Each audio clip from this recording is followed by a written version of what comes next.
Did anybody else get chills at the end of this episode? Oh my god, Kamui!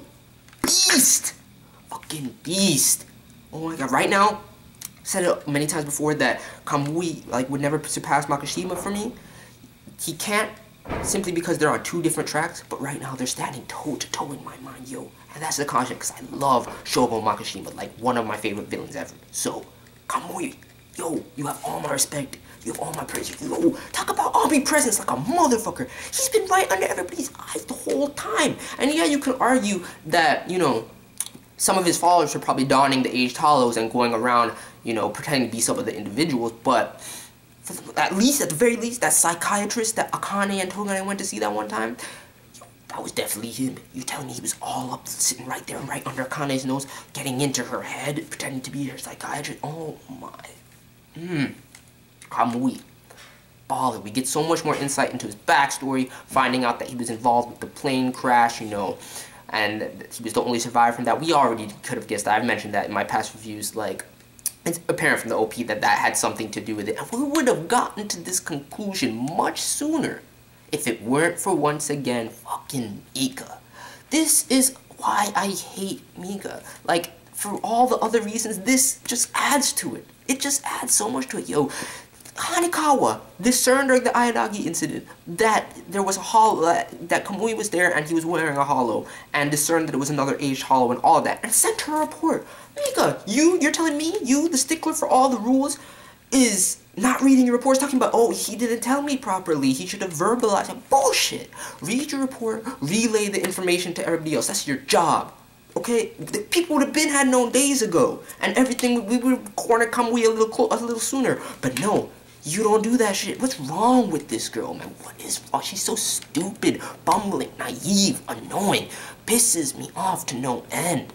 Oh my god. And I want her to go in on this Tougane, you know, investigation alone. I like that she's persisting with that and not sharing it, even though she's way in over her head. She's in the jaws of the big bad wolf himself right now. You saw that sinister ass smirk that Tougane had on his face, man. Oh my goodness. But I like how she's going in by herself. And we see her dig up that piece of information that Tougane was actually an enforcer 8 years ago, and how he tainted every inspector that he worked with and made them fall to the rank of enforcer. And I think that's Tougane's thing, honestly, like tainting people. Like, we see that with him, his desire to taint Akane. He wants to taint the untaintable for whatever, you know, psychological reason. I don't know. And for a split second I was thinking he was maybe involved with Kougami and his descent, where, you know, he had that whole incident with the inspector in the past. But I realized that whole thing, like, I thought that was maybe, you know, Tougane was somehow involved in the shadows we didn't know. But for one, Ginoza would know about it, and two, that incident happened at least 4 years after Tougane was, you know, actually there as an enforcer, so it couldn't line up like that, so I immediately dropped that. But, yo, Tougane is beast. You can't go up against Tougane alone, Mika. I'm sorry. Like, I hope you can succeed in some way, prove yourself, redeem yourself a little bit, but yo, of course that man is gonna know that you touched his shit, yo. You think a psychotic, crazy person who's been monitoring Akane scan day after day for the longest since he's been part of the squad is not gonna notice a little alteration to his shrine of Akane? Of course he is. And he has a camera chilling the... Yo, Tougane is sinister. He's beast. I'm scared of him, honestly. He scares me because he perfectionist and he's going in hard. Whatever his goal may be, I have no doubt that he's this close to achieving it, yo. I know he wants to taint Akane and all that, but I want to see the deep relation. The whole thing with the Tougane Zaidan and everything like that, I knew that the Tougane Corporation was going to be involved in this somehow because of the development of the Lacuche drug and whatnot, their relationship to the drugs, and as they're starting to bring the drugs to the forefront of discussion in this episode, I was just thinking since the beginning, I was like, Tougane Zaidan, and I want to see how Tougane is connected to it, and then maybe a step further, somehow connected to Kamui. Which I've been thinking about. You know, what his relationship to Kougami is, I have yet to parse out. Whether he has him, like, with you know, assuming things from the OP, like the capture, like I mentioned last episode, whether Kougami's being held in captivity by SIBYL, Tougane, Kamui, who's working with who, whether it be Tougane working Kamui, potentially Kamui, you know, having Tougane in his corner, Tougane just, you know, knowing Kougami from the past or some relationship there. Tougane with SIBYL, who knows what the fuck is going on, because SIBYL is definitely covering Togane's tracks, and by saying, telling Akane to watch him, it's one thing, but I feel as though there's, because they hid that information from everybody, that he was an enforcer 8 years ago, and SIBYL right now is on some crazy hubris pride shit. Like, I fucking hate the SIBYL system. I've said it before, I'll say it again, but yo, when Akane talked to Chief Kaise this episode, I love that scene because finally Akane confronts SIBYL this season in a way that, like, registers everything that they've been through before, and referencing how the system actually is. And she's like, what, asking questions I was wondering last episode, like, why don't you just shut down Shisui's authoritative powers to use the Dominator? And Kaise is just basically like, because her, you know, her coefficient is still low enough. We don't make mistakes. We're not pointing out, and there's no flaws in our system. They're just so proud of their system right now. They're so proud of themselves, and they don't think that they feel as though they're untouchable. Like, no matter what they do, Kamui, they see it as a threat because it's an irregularity, and how, as, you know, Akane mentions their whole internal monologue with fucking Kougami, which is Beast. Same voice actor, by the way. I told you, they just hide that shit. They don't give you the reveal until the time comes.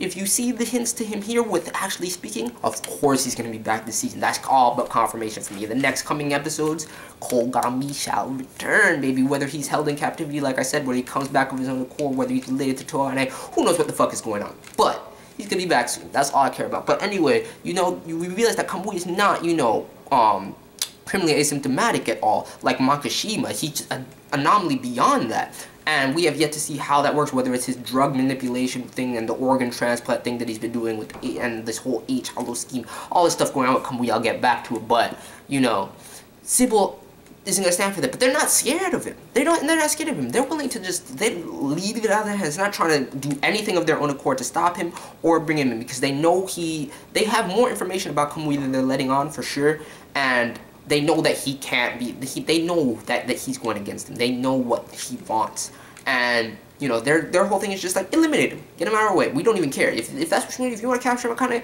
go ahead and do that. We don't care, because we are fucking the almighty SIBYL. Fuck you, SIBYL. Fuck you. Oh my goodness. But this episode was just beast. SIBYL, all the problems being pointed out with SIBYL, and yes, I don't think SIBYL's going to be taken down this season just because of the movie plot. I made a video about that. I'm actually going to post it soon, I think, but, you know, something needs to go. Something needs to be shaken. Some people need to come to the light in this. And this episode just so much hitting me. I don't even know where to go from here. Like, I don't know where to go. Like, Saiga Sensei looking beast as ever, coming to all these conclusions about Kamui's plan and how the doctor was going to reveal everything to them. And I like the conversation between Saiga and Sion, where he's basically like, you know, and that song that played in the background, favorite song from the OST of Psycho Pass 1. But, yo, when they were talking and whatnot, he's basically talking about SIBYL. Same thing Akane pointed out, like, why is SIBYL doing this? What is the problem? I like people that call out SIBYL, man. I love Saiga Sensei. I love Akane right now for going back and being like, alright, I decided to work on you until I can find a way to beat you, but this is some bullshit. What are you doing?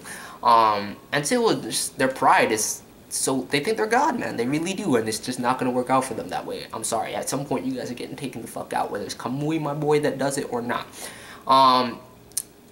The Kougami flashback, like I said. Oh, and speaking of Shion, before I get to that, I like the fact that we got to see, you know, Shion, and Yaoi and a little Yuri scene. Like, it's been a while. It's been a while seeing them, you know, all loved up together and whatnot. It was nice. It was nice. And we get the whole background for Hanikawa during that, and seeing how he, you know, was addicted to antidepressants and how he got into the hollow game and all of that. And I fucking loving Hanikawa's character this episode. Just like his work ethic, how he goes about things, his meek demeanor and everything. Hanikawa's beast. Hanikawa's tight.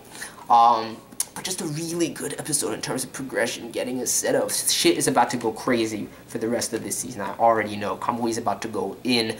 We find out about, you know, his history, like I said, the plane crash, all the aged halves for the people that died that he's been using, and I wonder how that relates to his vendetta against SIBYL and wanting to bring SIBYL to light in that way.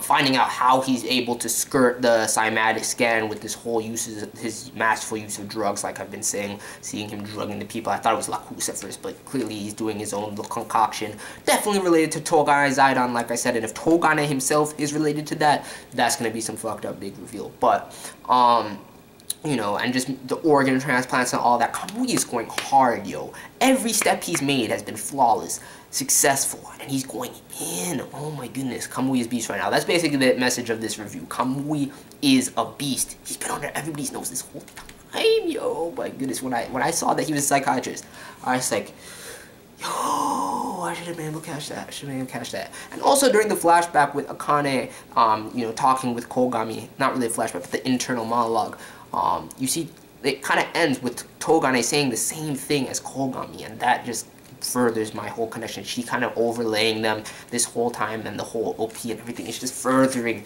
that connection. I can't wait to see how Kougami is connected to everything going on right now and how he's going to be brought in.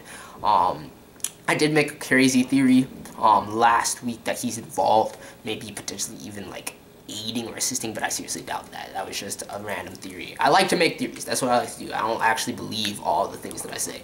But yo, so much going on right now. Kamui going in, Mika investing, Tougane and the Zidon's relationship with Kamui potentially, and his drug use, like all kinds of crazy things. SIBYL with their fucking god complex, thinking that they can't even be touched. Yo, Kamui's a threat, okay? Chief Kaise, you need to get off your ass. At least disable the Dominators. You think that you can't be touched? Are you crazy? Are you crazy? And I don't know what his plan is, if he's trying to judge SIBYL directly, what he's trying to do, what his end game is, how the last final event that he's going to, you know, go in on is going to play out. But yo, Kamui is beast. That's pretty much the moral of this story. Kamui is a beast.